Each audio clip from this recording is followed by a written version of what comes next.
अस्सलामुअलैकुम दोस्तों।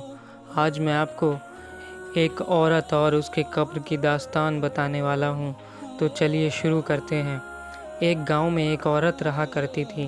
वह पाबंदी से पाँचों वक्त की नमाज़ पढ़ती थी और मोहल्ले वालों को दीन की बातें बताया करती थी।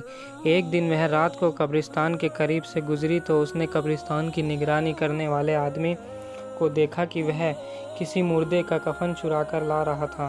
वह देखकर दंग रह गई और सोचने लगी कि जब मैं मरूंगी तो यह आदमी मेरा कफन भी चुराएगा। यह सोचकर वह अपने घर गई और अगले दिन 5 रुपए लेकर वापस उसी जगह लौटी।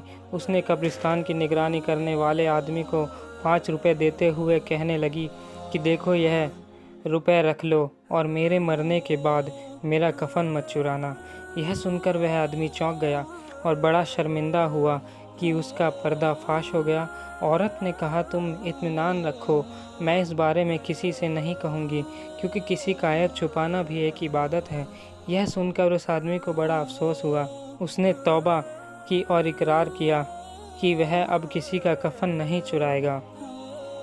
कुछ दिनों तक वह अपने वादे का पाबंद रहा, लेकिन फिर उसने कफन चुराने वाला पुराना धंधा शुरू कर दिया। उसके कुछ दिनों के बाद उस औरत का भी इंतकाल हो गया। लोग जब उसे दफन करके कब्रिस्तान से चले गए, तब रात को वही कब्रिस्तान की निगरानी करने वाला आदमी उस औरत की कब्र की ओर आया और आकर सोचने लगा कि इस औरत का कफन मैं निकालूं या ना निकालूं। सोचते सोचते काफ़ी देर हो गई।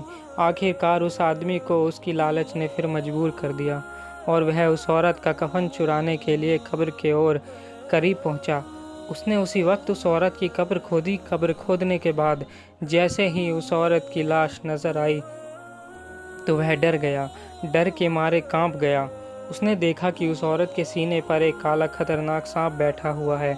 उसकी घबराहट देखकर एक आवाज़ आई, ऐ इंसान, तूने वादे के बावजूद फिर ऐसी हरकत की।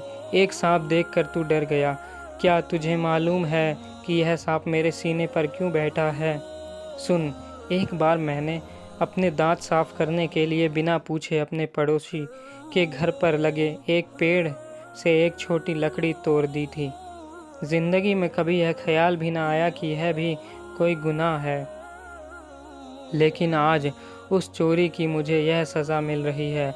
ज़रा तुम सोचो, तुमने अपनी ज़िंदगी में ना जाने कितनी चोरियां की हैं, तुम्हारा क्या हाल होगा।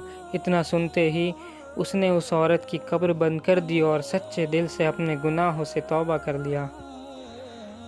दोस्तों, आपको ये बयान और ये वाक़यात कैसा लगा, मुझे कमेंट करके ज़रूर बताएं। और इसी तरह की और वाक़यात और बयान सुनने के लिए मेरे चैनल वली 24 को सब्सक्राइब करें।